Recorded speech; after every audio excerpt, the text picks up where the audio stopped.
Primordial, o podcast pela infância em seu pleno potencial.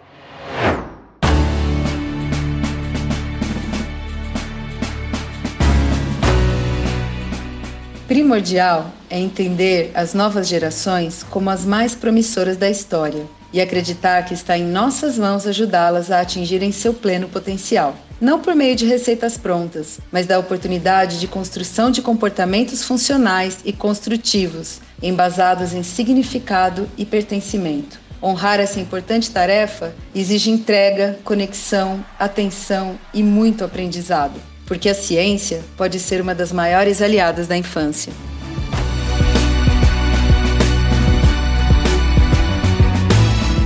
A infância hoje em dia está mais fácil ou mais difícil? Por qual ponto de vista podemos fazer essa reflexão?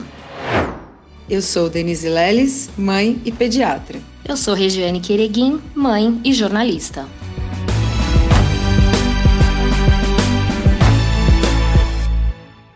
Muita gente acredita que os bons tempos da infância eram aqueles que as crianças brincavam na rua, corriam pelas casas dos vizinhos, que os pais não ficavam tão em cima, que as crianças eram livres. Mas hoje eu venho aqui jogar uma pergunta para a gente refletir junto. Será que a infância era mesmo melhor há 50 anos ou há 40 anos? Ou será que a infância é melhor hoje, no século XXI? Mas e aí, doutora Denise, a gente tem uma resposta única para essa sua pergunta? Então, resposta única, Rê, a gente não vai ter, mas eu queria aqui propor uma reflexão para cada um construir a própria resposta, só que baseada em conhecimento, baseada em dados, em história e em ciência, que são os nossos grandes aliados hoje, né? Então eu queria primeiro citar aqui um autor, que é um filósofo escocês do século XVIII, que chama David Hume. Ele fala o seguinte: ignorar a história é correr o risco de permanecer sempre criança na compreensão. Então, quando a gente não olha para trás, a gente corre o risco de ter respostas que não são as melhores nem para a gente nem para os nossos filhos, né? Outro autor que fala uma coisa parecida, que eu gosto muito, que é o Eric Weiner, escritor de Onde Nascem os Gênios. Ele também fala uma frase bem interessante com o mesmo sentido. A genialidade requer não somente um acelerador, mas também um retrovisor. Hoje o que está acontecendo? A gente está olhando muito para frente e pouco para trás. E às vezes a gente corre risco de ser injusto com o passado, com as gerações anteriores e olhar com muito pessimismo para o momento atual. Então o que eu quero hoje é trazer um pouco de informação para a gente olhar com mais otimismo para o futuro e principalmente com mais respeito para o passado. Então eu quero começar assim fazendo uma pergunta, Rê, como que você acha que era a saúde das crianças, por exemplo, há 60, 80 anos atrás? Então, eu fico aqui lembrando da minha infância e eu tenho a sensação de que a gente não conhecia tantas doenças. Às vezes eu tenho a sensação de que era mais tranquilo do que é hoje. Então vamos lá, vou trazer uns dados aqui, eu vou um pouco para trás para depois chegar, né, na nossa infância, nesse momento mais século XX, né? Para você ter uma ideia, quando as pessoas falavam em infância no passado, tipo século XV, século XVI, a morte, a palavra morte, fazia parte do destino da infância. Então tem um exemplo que eu gosto muito de trazer, que é o Palácio Ducal de Veneza, né? Se você já esteve lá, ou se você puder pesquisar, né? Tem o castelo, que foi um castelo construído no século XIV, ele tem uma imagem em pedra, que foi talhada em pedra, que demonstra a vida em família na época. Então o nome da obra é A Vida em Família, que tenta representar como era um casal naquela época. Então, aquela imagem mostra o casal se conhecendo, o casal ficando junto, o casal tendo um filho e depois esse filho morrendo. E aquilo não é uma história triste da época, aquilo é a história da infância da época. Então, para você ter uma ideia, a gente sabe pela história que o Papa Alexandre VII, ele fez um censo da população que foi realizado em 1656. Esse censo, que foi um dos primeiros, né, ele desconsiderou a faixa etária entre 0 e 3 anos. Porque o raciocínio da época era: por que a gente vai contar se a gente nem sabe se eles vão chegar na idade adulta? Então a criança era desconsiderada, né, nos séculos passados, anteriores. Tanto é que tem aquele provérbio que eu lembro até da minha mãe falar isso, né, então antigo assim, falar: quem tem um não tem nenhum. que é um provérbio que tem origem na França e que retrata os dados da mortalidade infantil da época, que podia chegar por volta do século 17, 18 na França a 50%. Pensa, o que é 50%? É você ter 2 filhos e necessariamente perder um. Então, por isso, o provérbio, quem tem um não tem nenhum. As pessoas tinham que ter muitos filhos porque a chance de perder esses filhos era muito grande. Antes da Revolução Industrial, cerca de 30% das crianças não chegavam à idade adulta. E no século XVII, na Inglaterra, até 15% dos recém-nascidos morriam antes de completar um ano. Os primeiros meses de vida, os primeiros, eu diria até 5 anos de vida, eram extremamente perigosos. Muitos também morriam depois, até aí os 15 anos de idade, não chegava nem na adolescência. A gente tinha muito pouco conhecimento sobre as doenças. Tem um livro, também um outro livro, que é a biografia do Leonardo da Vinci, do Walter Isaacson, que é a última biografia dele, do Da Vinci, a mais recente. E ele começa a biografia falando como que era Florença na época que Da Vinci era criança, né? E ele fala que um pouco antes, a Florença tinha passado por uma epidemia de peste bubônica. Então que a cidade tinha 50 mil habitantes, que aí teve epidemia, de repente tinha 20 mil, ou seja, mais da metade da população morria. Ninguém nem sabia como era transmitido, ninguém sabia nada, pediatra era um negócio que não existia, né? Só para completar esse dado, a pediatria é uma das especialidades mais jovens da medicina. Por exemplo, das grandes áreas, a pediatria é a mais jovem. Para você ter uma ideia, a primeira associação médica americana data de 1847. A American Heart Association, que é a sociedade, né, dos cardiologistas americana, ela foi fundada em 1900. E a Academia Americana de Pediatria foi fundada só em 1930. Olha como ela é recente. A Sociedade Brasileira de Pediatria foi fundada em 1951. Já tinha atividade antes, mas a fundação oficial, 1951. Então, a infância era tratada do jeito que dava, porque tinham outras prioridades. E a gente tinha pouco conhecimento do poder de cuidar da biologia da infância desde muito cedo. Para quem quiser se aventurar mais, né, nesse conhecimento de como chegamos até aqui, eu super indico os livros do Yuval Noah Harari, né, que é o Sapiens, que é o primeiro livro, Uma Breve História sobre a Humanidade. Eu achei muito interessante como ele destaca as epidemias de fome, as fomes em massa que tinha no mundo. Você tem registro de fome em massa desde o século V a.C. Então tem muito registro de como a gente vivia na falta, na dificuldade. Ele traz também nesse livro uma história sobre as pessoas roubavam sangue dos animais para comer, porque não tinha comida, eles morriam de fome. Cerca de 20% da população morria de fome.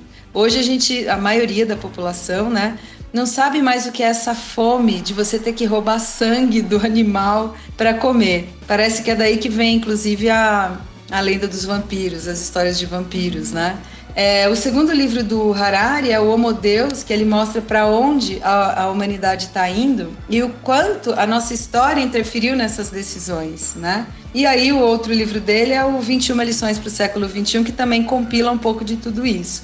Mas ele fala, até a Segunda Guerra Mundial, diga-se de passagem que aconteceu há muito pouco tempo do ponto de vista histórico, né? Porque 80 anos atrás, para a história isso não é nada, né? Então, até a Segunda Guerra Mundial, a gente estava preocupado em sobreviver e não em viver. E as crianças também estão no meio dessa tentativa de sobrevivência, né? As crianças estavam ali, indo do jeito que dava, meio misturada com os adultos. E a grande causa de mortalidade nessa época, né, até pouco tempo atrás, eram as causas infecciosas. A gente não sabia muito bem diagnosticar, não sabia muito bem tratar. E essa inversão de causas de mortalidade aconteceu muito recentemente, por volta aí da década de 60, 70. Você tinha ideia de tudo isso, Rê? Que era mais ou menos assim? Não, eu fico sempre pensando que a minha infância era muito mais legal porque eu ficava na rua livre, leve e solta. As crianças hoje estão sempre muito em apartamentos, a gente, né, muito com telas, né, muito Sim. perto das telas. Então eu faço muito isso em casa. Falo, poxa, mas quando eu era criança, eu brincava na rua, eu andava de bicicleta, por que você não quer fazer isso? Mas eu não tinha ideia desses dados todos, não. Sim. Então, e acontecia muita coisa. As crianças eram muito soltas, né? Hoje a gente questiona muito as medidas de segurança. Ah, na minha época não tinha cadeirinha. Na minha época eu andava lá na traseira do carro sem cinto. Que mimimi, que frescura. Isso tudo tem uma razão de ser, né? Algumas lágrimas ou muitas lágrimas rolaram por a gente não ter essas informações naquela época. E muitas vidas foram perdidas por conta de falta de conhecimento. Então, o grande ganho da infância foi a ciência agora, né? A gente hoje, você tem uma ideia mais ou menos de como era o número da mortalidade infantil, mais ou menos em 1940, 1950? Eu não faço a menor ideia, doutora. Suponho que um pouco mais do que hoje, mas eu não faço a menor ideia. Vou te dar um número, então. A gente tem esse dado muito bem estabelecido pelo IBGE, né? Era mais ou menos 146 crianças morriam para cada 1.000 nascidos vivos, tá? É muito. É muito. Como que é hoje? Você tem ideia? Metade disso? Hoje é cerca de 12 a 13 para 1.000 nascidos vivos. A gente caiu de 146 para 12 a 13, que ainda é um número alto. Tem lugares, aqui no Brasil, esse é o valor do Brasil. Tem lugares que no Japão, por exemplo, que esses números podem chegar a 5, a 4 para 1.000 nascidos vivos, tá? Então ainda é um número alto, sim. A gente tem muita criança em vulnerabilidade, sim. Tem muita criança passando fome, sim. Mas a gente também está muito melhor. Então é importante que a gente olhe com respeito para todas essas conquistas, tanto científicas quanto sociais, que as crianças tiveram, né? Eu fico muito chateada, muito triste quando eu vejo famílias se afastando dos avós, por exemplo, por mudança de opinião, por divergência de opinião, né? Eu não quero que dê açúcar, então não vai conviver com a avó. Poxa, mas a avó veio de um outro momento histórico, né? Ela tinha acabado de sair da Segunda Guerra Mundial. Os alimentos ultraprocessados estavam entrando na vida das pessoas como uma coisa muito boa, porque não estragava, né? Então eram outros momentos. Hoje, graças a Deus, a gente tem muito mais conhecimento, mas a gente não pode jogar fora aquilo que as outras gerações fizeram. Hoje a gente está morrendo menos daquilo que mais matava na época deles. Então a gente precisa respeitar, porque as pessoas não vão mudar de repente de opinião, né? Tem a história delas, tem a relação delas social e que a gente precisa respeitar. Vou pegar um gancho porque você falou aí dos vovôs e das vovós e realmente eles têm um papel fundamental na criação dessas crianças hoje, né? Com tantas mulheres, mães trabalhando fora, e eu fico com a impressão de que as crianças podem acabar se superalimentando, né? Longe de mim culpar a avós e os vovôs, adoro as vovós e os vovôs, mas tem uma diferença mesmo de comportamento alimentar entre as gerações? Faz sentido mesmo a gente falar sobre isso? Super faz, e eu diria o seguinte, o comportamento é diferente em tudo, né? Então, assim como você fala, poxa, as vovós querem superalimentar porque tem medo de fome, de passar necessidade, não pode jogar comida fora, né? Tem essa preocupação social e também tem uma preocupação de superproteção, porque afinal se perdiam as crianças, né? As crianças às vezes não chegavam nem no 5º ano de vida. Então, gerações anteriores e até a nossa geração, porque afinal a gente é resultado de toda essa evolução, de toda essa vivência social, a gente está super protegendo as crianças. E aí é onde a gente começa a resumir um pouco em como está a infância hoje. Porque aí era pra gente pensar assim, tá bom, Denise, você falou então que as crianças não estão morrendo mais, as crianças estão morrendo bem menos do que naquela época. Agora a gente tem vacina, que pelo amor de Deus a gente precisa dar, né? Porque um dos grandes motivos da melhoria da mortalidade infantil é a vacinação. Então, tem o advento das vacinas, dos antibióticos, dos diagnósticos, da melhoria da neonatologia, que está fazendo os recém-nascidos prematuros aí chegarem super bem, né? De se desenvolverem super bem. Tá, então, e como é que está a infância hoje? É o melhor momento que existe para a infância, né? Essa é a pergunta que eu ia te fazer, doutora. Então, dá pra gente falar que estamos no momento áureo da infância? Porque hoje temos muita informação. Com esse tanto de informação, a gente consegue traçar um futuro promissor? Ou esse excesso de informação também pode ser um pouco danoso? Eu não tenho dúvida que pode, porque gera medo. Então, em que ponto a gente está hoje? Então, primeiro, eles sobrevivem e nunca tiveram chance de viver tanto. A importância biológica da infância foi reconhecida e a gente está investindo o quanto antes na saúde da criança para que ela se torne um adulto mais saudável. A gente tem visto muito essa narrativa e principalmente envolvendo produtos ou vendas de coisas que possam melhorar a infância nesse primeiro momento, né? A importância social da criança foi reconhecida. A criança hoje tem um lugar, né, na escola, onde a criança vai, alguém pensou na criança, né? Existe toda uma preocupação com a criança como um ser social que ela é. A importância econômica e comercial da infância foi reconhecida, o que é um lado negativo, porque a gente sabe hoje que a criança movimenta muito dinheiro, tanto muda o poder de compra dos pais, as escolhas de compra dos pais, quanto ela mesma pode ser um consumidor e se tornar um consumidor futuro, e todo mundo está muito ciente disso, né? E a gente nunca teve tanto conhecimento sobre a infância, ao mesmo tempo a infância nunca foi tão protocolar. Ou seja, a gente tem que ficar seguindo regra e fazendo tique em tudo que a gente está fazendo. Será que eu estou fazendo tudo o que precisa? E nunca teve tanto conhecimento sobre nutrição, comportamento, estilo de vida, tudo envolvendo a infância. Já que a gente está nesse momento de tantas conquistas, era para a gente imaginar que se a gente fosse lá atrás e falasse assim, olha a pessoa que mora no século XVII, e no século XXI, a mortalidade infantil no Brasil vai ser aí 12 para 1.000 nascidos vivos e as crianças não vão mais morrer tanto de infecção, as crianças vão ter... a gente vai respeitar a infância, todo mundo vai poder ter um filho só que tudo bem, né? As pessoas não iam acreditar, a pessoa lá dos séculos passados não iam acreditar, mas só que hoje a sensação que a gente tem não é de que a gente tem uma super infância áurea, de que as coisas estão super bem. O que a gente tem visto hoje, né? Eu falo que na Revolução Industrial a criança funcionava como um mini adulto. A criança participava da fábrica lá como um cara que trabalha, né? Não, produtivo. Vem cá, você andou, conseguiu aí se comunicar, você vem trabalhar. Eram mini adultos, né? Será que hoje elas também não estão um pouco mini adultas? Ah, concordo totalmente, né? E assim, são tantos os estímulos que nós, como pais, a gente também fica com essa dificuldade de lidar com esses mini adultos. Eu fico pensando, será que não é momento da gente falar então de promoção de saúde como um todo? Porque as patologias, elas são bem conhecidas, mas promoção de saúde, envolvendo isso tudo para tirar a criança desse cenário mini adulto, é possível? Então, eu acredito com todas as minhas forças nisso e um dos motivos da gente estar aqui é esse, né? Então, se a gente começar a ver onde a gente está colocando a criança de novo, num lugar de mini adulto, cheio de tarefas, cheio de cobranças, um cara que ao mesmo tempo faz parte de uma geração solitária, porque eles estão longe dos pais. Se você for parar para pensar, hoje, na nossa infância, a gente que é da mesma faixa etária, né? A gente ficava muito mais com os nossos pais. Tinha menos coisas no meio, né? Tinha menos tela no meio, tinha menos cobrança. Os pais trabalhavam, mas não era essa loucura que é hoje. Então, a gente tinha aquilo que era importante, que era a responsividade, que era a união com os pais, a convivência familiar.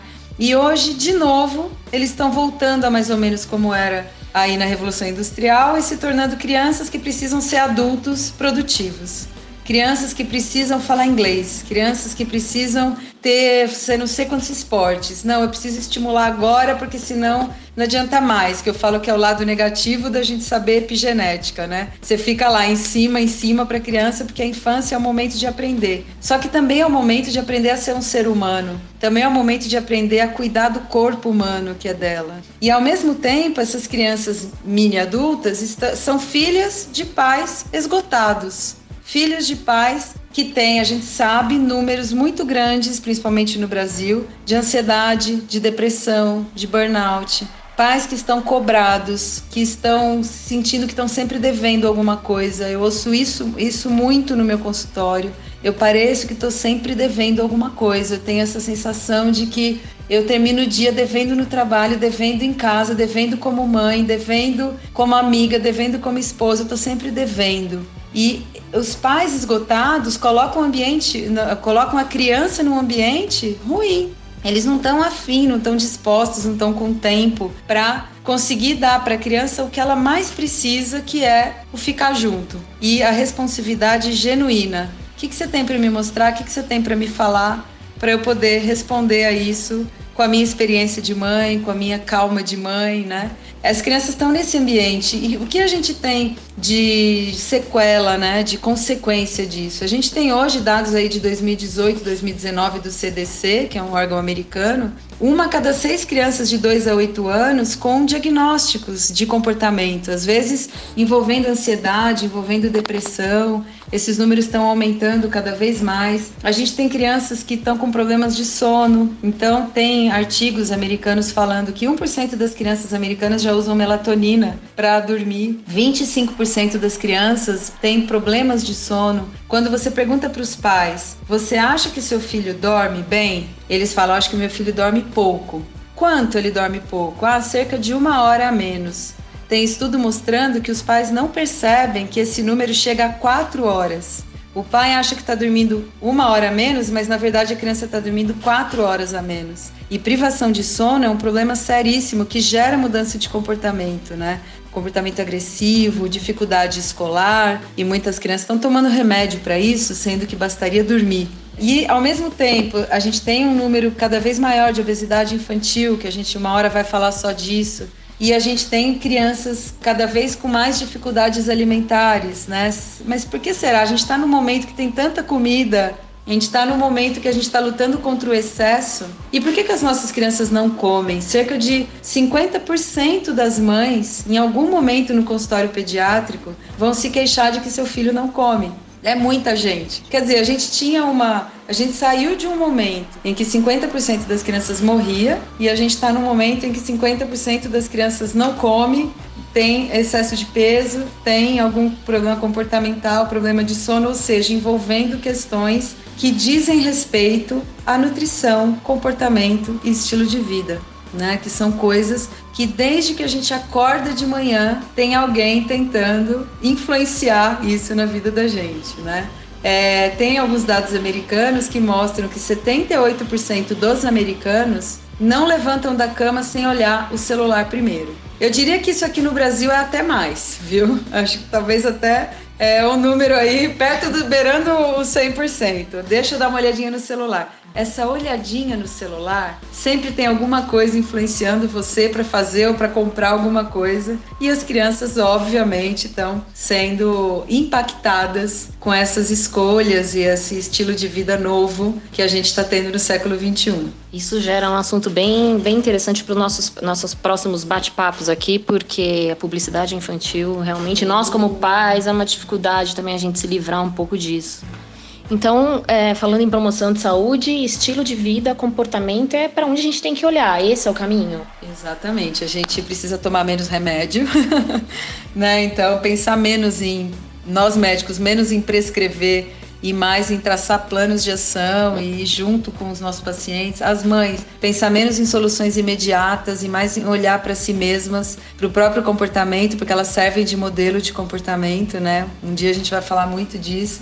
E lembrar o seguinte, hoje nós podemos ser considerados organismos muito preparados para a falta, mas vivendo num ambiente de excesso. Então a gente evoluiu aí milhares de anos em ambientes de falta. A gente não tinha, a gente só estava pensando em sobreviver. Agora a gente tem excesso, não só de comida para a maior parte da população, mas excesso de tudo, excesso de informação, excesso de estímulo, excesso de pessoas interferindo umas na vida das outras, né? E esses excessos geram muito estresse. Eu falo que outra frase do Yuval Noah Harari, ele fala que nesse momento de uma enxurrada de informações irrelevantes, clareza é poder. Você saber achar a informação que você precisa hoje é um desafio, que não seja uma coisa enviesada. E aí, para encerrar essa nossa primeira conversa, eu queria, assim, que a gente, os ouvintes, a gente refletisse junto sobre a definição de saúde, né? Já que a nossa proposta é falar de um jeito diferente sobre saúde. Você tem alguma ideia, você que é da área do jornalismo, qual é a definição de saúde? É muito interessante você me fazer essa pergunta, porque quando a gente conversa nos bastidores, você sempre fala, né? Eu não quero tratar das patologias, não quero tratar das doenças. E a gente que trabalha com saúde está sempre escrevendo sobre causas, sintomas, tratamentos, falando muito mais de patologia. Mas hoje eu acho que esse é um termo muito complexo, né? Não envolve só doença, envolve isso que você falou, estilo de vida, comportamento, é um 360. E é isso, quando eu falo para você nos bastidores, eu não quero tratar a doença, o que eu quero dizer é, quando a gente está tratando a doença, a gente já perdeu muitas oportunidades. Principalmente pensando em criança, a gente tem nas mãos a oportunidade mais valiosa que existe, que é da prevenção. E eu gosto muito do termo prevenção primordial, que é o único que consegue fazer isso é o pediatra junto com o obstetra. Porque a prevenção primordial envolve a epigenética, envolve a mudança, envolve o movimento dos nossos genes. Eu gosto de falar que o nosso material genético, ele se movimenta, né? Ele não é estático, ele responde às mudanças ambientais. Então, quando a gente fala em prevenção primordial, a gente fala em ações que protegem o nosso material genético, que não deixa a gente ser suscetível a algumas coisas. A gente pode falar disso com mais detalhes, mas só para você saber, a definição de saúde que a gente usa hoje é uma definição da década de 50, que é mais ou menos da época que a gente estava falando aí um pouquinho atrás, que é o completo bem-estar físico, mental e social e não apenas a ausência de doença. Essa é uma definição muito antiga, que faz muito sentido, sim. Eu não quero só não ser doente, eu quero ter saúde, eu quero ter uma saúde mental, uma saúde social, eu quero ter o meu papel social, eu não quero só não ser doente. Então já foi um grande passo, né, essa definição. Mas a gente tem uma definição que não é oficial, que é de uma autora que chama Huber, uma autora holandesa, e ela e a sua equipe fizeram um artigo chamado Como a gente deveria definir saúde no século XXI. E aí ela fala, a saúde deveria ser a capacidade de adaptação e autogerenciamento frente a desafios físicos, mentais e sociais. Ou seja, eu me adapto, seja lá qual for a minha condição. Por exemplo, um exemplo que eu gosto muito de dar é, por exemplo, uma criança cadeirante. Pode ser que ela nunca saia dessa cadeira por algum motivo, mas ela pode ser perfeitamente saudável se ela se adaptar e souber gerenciar todos os desafios físicos, emocionais e sociais que ela tiver. Então, na minha opinião, pediatricamente falando, né, agora falando como pediatra, não só como mãe, mas o que a gente precisa buscar é um caminho para ajudar essas crianças a conseguirem se adaptar. E esse caminho não é protegendo elas de tudo, né? Como a gente tem feito. Protegendo demais, se antecipando demais, não admitindo que, por exemplo, elas pulem uma refeição, não admitindo que elas cometam um erro. Eu sempre conto que eu conheço mães que não trabalham na semana de prova para ajudar a criança a estudar. Como assim, né? Se ele não tiver frente a uma nota vermelha, será que ele vai entender a importância de estudar? Então, o nosso grande desafio é olhar com mais cuidado para essas crianças que estão sim solitárias, que precisam sim de atenção, mas precisam de uma atenção que as deixe livres. Elas precisam de atenção e de liberdade, precisam de responsividade e precisam de respostas. E aí é um dos meus objetivos com esse podcast, a gente trabalhar todos esses assuntos juntas. Então, para encerrar esse nosso bate-papo de hoje, me diga, doutora Denise, afinal, a infância hoje é melhor ou não? Pois é, Rê. Então, não existe uma resposta única, mas quando a gente começa a olhar para trás, a gente começa a perceber que a gente não desejaria ver nossos filhos morando em outro século, que o século XXI tem muita coisa boa também. Só que a nossa evolução e o nosso progresso fizeram com que a gente perdesse muita coisa boa do estilo de vida da infância do passado. E talvez então, para a gente otimizar as nossas conquistas e tornar a infância ainda melhor agora no século XXI, talvez a gente tenha que resgatar um pouco esse estilo de vida do passado, essas coisas boas que a gente acabou perdendo. É muito interessante, isso me leva lá atrás na minha infância, me ajuda na reflexão como mãe também. Muito obrigada por essa conversa, doutora Denise. Eu já fico bem ansiosa para o nosso próximo episódio aqui do Primordial. E quem quiser pode seguir a doutora Denise Leles no Instagram, tem muito conteúdo interessantíssimo por lá.